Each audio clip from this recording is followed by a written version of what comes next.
दूर दूर तक फैले सरसों के खेत। सूरज चमक रहा था और लल्लन अपने सबसे जिगरी दोस्त लाडो से बतिया रहा था। का बे लाडो, पेट भर गया तेरा? देख, आज हवा में कुछ अलग ही बात है। लगता है कुछ बढ़िया होने वाला है। लाडो ने सहमति में अपना सिर हिलाया और कान फड़फड़ाए, जैसे वो लल्लन की हर बात समझता हो। लल्लन की दुनिया छोटी थी, लेकिन खुशियों से भरी थी। वो और उसका गधा लाडो दोनों इस पंजाबी खेत में बिहारी जान थे। तभी एक बड़ी सी गाड़ी गेट पर आकर रुकी। उसमें से एक लड़की उतरी, जीन्स, टॉप और आंखों पर चश्मा। लल्लन ने आज तक ऐसी लड़की सिर्फ टीवी में देखी थी। जैसे ही वो लड़की उनकी तरफ मुड़ी, लाडो ने पूरे जोर से अपनी आवाज निकाली, एक जोरदार बेसरी ढे चूं। लड़की पहले तो चौंकी, फिर खिलखिलाकर हंस पड़ी। उसकी हंसी किसी झरने की तरह थी। और बस उसी पल लल्लन को पहली बार एहसास हुआ कि गधे भी क्यूपिड का काम कर सकते हैं। सरदार जी अपनी बेटी सिमन को देखकर फूले नहीं समा रहे थे। मेरी शेरनी बेटी आ गई, आजा, कनाडा जाकर और पतली हो गई है। सिमन अपने पापा के गले लग गई। पापा, मैं ठीक हूँ, बस थोड़ा थक गई हूँ। उसकी नजरें फार्म के चारों ओर घूम रही थी। ट्रैक्टर की आवाज, मिट्टी की खुशबू और वो लल्लन जो अभी भी उसे घूरे जा रहा था। सिमन थोड़ा असहज महसूस कर रही थी। उसे ये सब कुछ बहुत बदला बदला सा लग रहा था। उसके पढ़े लिखे दिमाग और इस देहाती माहौल में एक अजीब सी दूरी थी। दूसरी तरफ लल्लन की दुनिया ही बदल गई थी। वो जल्दी से लाडो को लेकर अपने ठिकाने यानी खलिहान की ओर चल दिया। देखा लाडो, परी है परी, अब से इसका नाम हम परी ही रखेंगे। लाडो ने धीरे से अपनी पूंछ हिलाई। लल्लन का दिल जोर जोर से धड़क रहा था। उसे पता था कि वो परी और वो दोनों अलग दुनिया के थे, पर दिल भी तो बिहारी था, कहाँ किसी की सुनता है। अगले दिन सिमन अपने प्रोजेक्ट पर काम कर रही थी। कनाडा से लाया हुआ उसका महंगा ड्रोन खेतों के ऊपर उड़ रहा था, मिट्टी और फसलों का सर्वे कर रहा था। सरदार जी दूर से अपनी बेटी को गर्व से देख रहे थे। लल्लन भी छिप छिप कर बस परी की एक झलक पाने की कोशिश में था। सिमन अपने टैबलेट पर डाटा देख रही थी, जब अचानक ड्रोन से अजीब सी आवाज आई। उसने कंट्रोलर से उसे वापस बुलाने की कोशिश की, पर ड्रोन एक पुराने विशाल बरगद के पेड़ की सबसे ऊंची डाल में जाकर अटक गया। सिमन का चेहरा उतर गया। Oh no! सरदार जी भागे हुए आए। क्या हुआ पुत्र? पापा, ड्रोन वो पेड़ में फंस गया है। वो बहुत महंगा है और मेरा सारा रिसर्च डाटा उसी में है। सरदार जी ने ऊपर देखा। डाल बहुत ऊंची और पतली थी। उस पर चढ़ना नामुमकिन था। फार्म के बाकी मजदूर भी इकट्ठे हो गए, पर सबके हाथ खड़े हो गए। सिमन की आंखों में चिंता साफ दिख रही थी। ये ड्रोन उसके लिए सिर्फ एक मशीन नहीं, बल्कि उसके सपनों की उड़ान था। लल्लन ये सब दूर से देख रहा था। उसके लिए सिमन की आंखों में आंसू देखना दुनिया का सबसे दुखद नजारा था। वो डरते डरते हिम्मत जुटाकर उनके पास पहुंचा। उसका लाल गमछा कंधे पर था और आवाज में झिझक थी। सरदार जी, सिमन बीबी जी, अगर आप कहें तो हम कोशिश करें।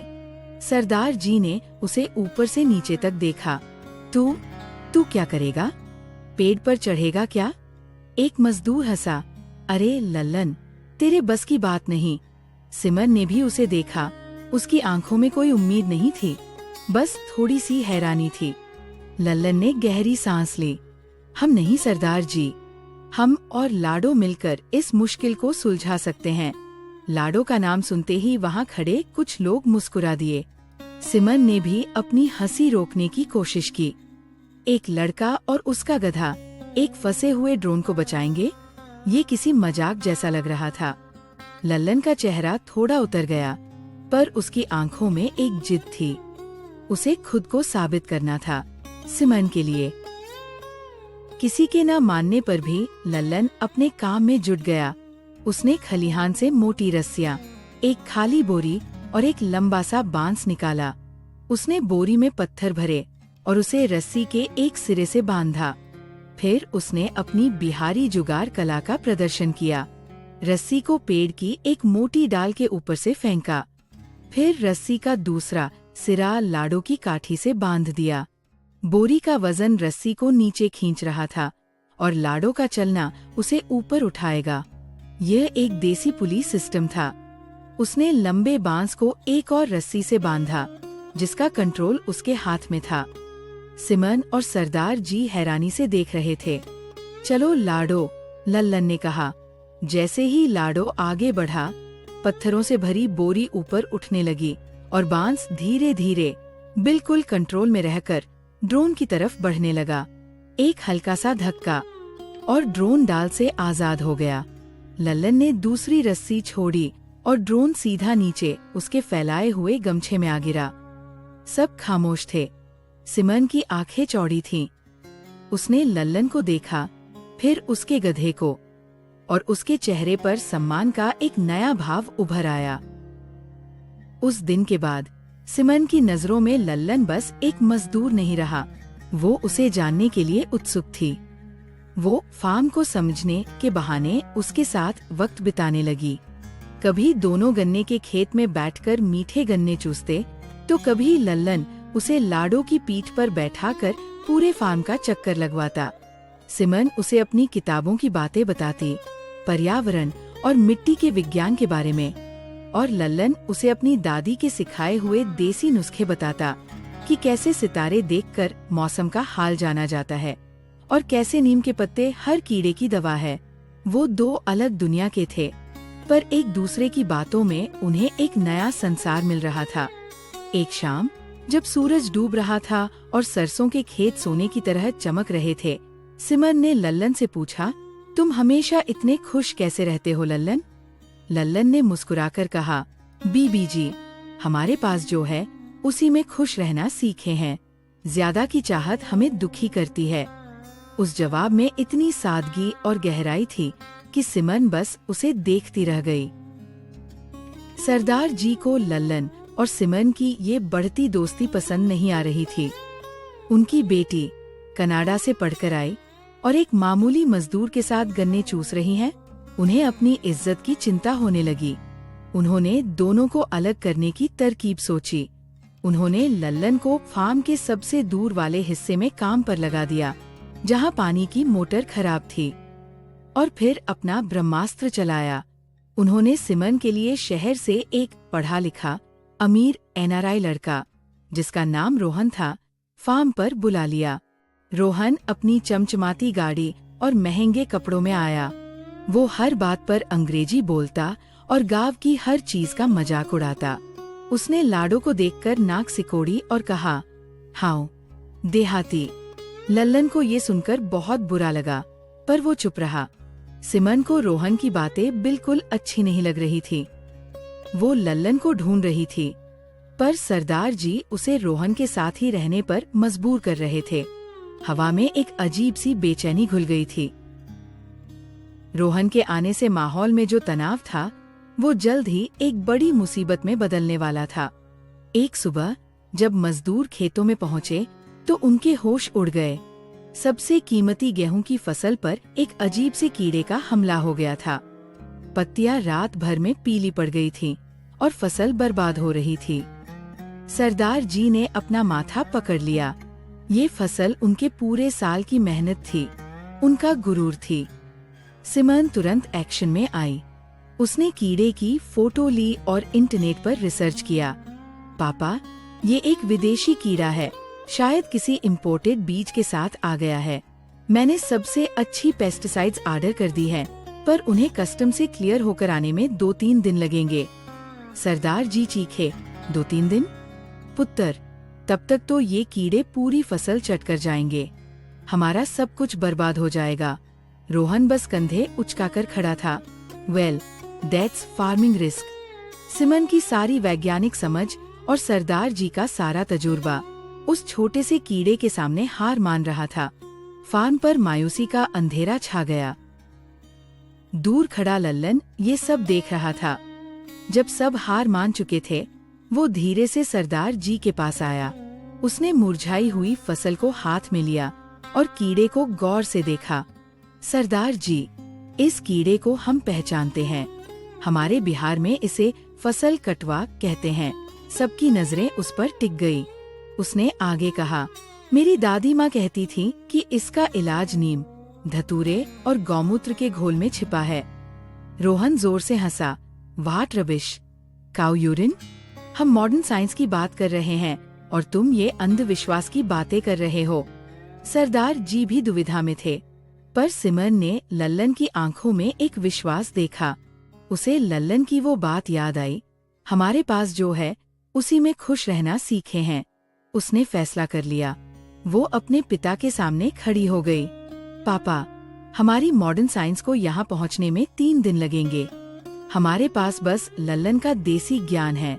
मैं लल्लन पर यकीन करना चाहती हूँ। ये सिर्फ एक फैसला नहीं था, ये सिमरन का अपने पिता और उस बनावटी दुनिया के खिलाफ एक बगावत थी, लल्लन के भरोसे के लिए। उस रात पूरा फार्म जाग रहा था। सिमरन अपनी साइंटिफिक समझ का इस्तेमाल करके लल्लन की मदद कर रही थी। वो उसे बता रही थी कि किस चीज को कितनी मात्रा में मिलाना है ताकि घोल सबसे असरदार बने, और लल्लन अपने अनुभव से उसे सही पत्ते और जड़ें पहचानने में मदद कर रहा था। दोनों ने मिलकर मशालों की रोशनी में पूरी रात मेहनत करके घोल तैयार किया और मजदूरों के साथ पूरी फसल पर उसका छिड़काव किया। अगले 2 दिन सब सांस रोककर इंतजार करते रहे, और फिर एक चमत्कार हुआ। कीड़े मरने लगे थे और पीली पड़ती फसल में फिर से हरियाली की चमक लौट आई थी। फसल बच गई थी। सरदार जी की आंखों में खुशी के आंसू थे। उस शाम जश्न में जब सब खुशियां मना रहे थे, रोहन ने एक बार फिर लल्लन पर तंज कसा। कमाल है, तुक्के में काम बन गया। तुम गंवार लोग और तुम्हारे ये टोटके। इससे पहले कि लल्लन कुछ कहता, सिमरन उसके सामने आकर खड़ी हो गई। उसकी आवाज में अब कोई झिझक नहीं थी, सिर्फ आत्मविश्वास था। गंवार वो नहीं, गंवार तुम्हारी सोच है रोहन। सिमरन की आवाज पूरे आंगन में गूंज गई। इस इंसान की सादगी में जो ज्ञान है वो तुम्हारी विदेशी डिग्रियों में भी नहीं है। इनके भरोसे ने हमारी फसल और मेरे पापा की इज्जत बचाई है। वो अपने पिता की ओर मुड़ी। पापा, आप मेरे लिए एक पढ़ा लिखा वेल सेटल्ड लड़का चाहते थे, पर आज मैं समझ गई हूँ कि असली शिक्षा क्या होती है। लल्लन से ज्यादा समझदार, मेहनती और बड़ा दिल वाला इंसान मैंने आज तक नहीं देखा। फिर उसने लल्लन की तरफ देखा। उसकी आंखों में सिंसेरिटी और प्यार था। पापा, मुझे कोई एनआरआई नहीं चाहिए, मुझे लल्लन पसंद है। सब सन्न रह गए। लल्लन का दिल तो जैसे धड़कना ही भूल गया। सरदार जी हैरान थे। वो अपनी बेटी को देखते, फिर लल्लन को। उन्होंने लल्लन की आंखों में डर नहीं, बल्कि अपनी बेटी के लिए इज्जत देखी। उन्होंने वो रात देखी थी जब दोनों ने मिलकर मेहनत की थी। उन्होंने अपनी बेटी के चेहरे पर वो खुशी देखी थी जो उन्होंने सालों से नहीं देखी थी। वो धीरे से लल्लन के पास गए और उसे कसकर गले लगा लिया। तूने मेरी फसल बचाई, उन्होंने कहा, पर तूने मेरी बेटी जीत ली। अब दोनों का ख्याल रखना। कुछ महीने बाद फार्म का नजारा बदल चुका था। सिमरन अपने टैबलेट पर मौसम का पूर्वानुमान देखती और लल्लन आसमान के सितारों को पढ़कर उसकी पुष्टि करता। वो खेतों में मिट्टी की जांच के लिए सेंसर लगाती और लल्लन उसे बताता कि किस मिट्टी को देसी खाद की जरूरत है। मॉडर्न साइंस और देहाती ज्ञान का एक खूबसूरत संगम देखने को मिल रहा था। एक दिन दोनों साथ में हाथ डाले खेतों में घूम रहे थे। लाडो उनके पीछे पीछे चल रहा था, खुशी से एक गाजर चबाते हुए। लल्लन ने सिमरन को देखा जो उसे देखकर मुस्कुरा रही थी। फिर वो रुका, लाडो के पास गया और उसके कान में धीरे से फुसफुसाया। देखा लाडो, कहा था ना, तू मेरा क्यूपिड है। लाडो ने जवाब में प्यार से अपनी थूथन लल्लन के हाथ पर रगड़ी। दूर सूरज डूब रहा था और पंजाब के उन खेतों में एक बिहारी लड़के और एक पढ़ी लिखी लड़की की प्रेम कहानी एक वफादार गधे की मदद से अपनी मंजिल पा चुकी थी। तो दोस्तों, ये थी आज की कहानी। अगर आपको ऐसी कहानियाँ पसंद आती है तो कृपया वीडियो को लाइक करें और हमारे चैनल को सब्सक्राइब करें।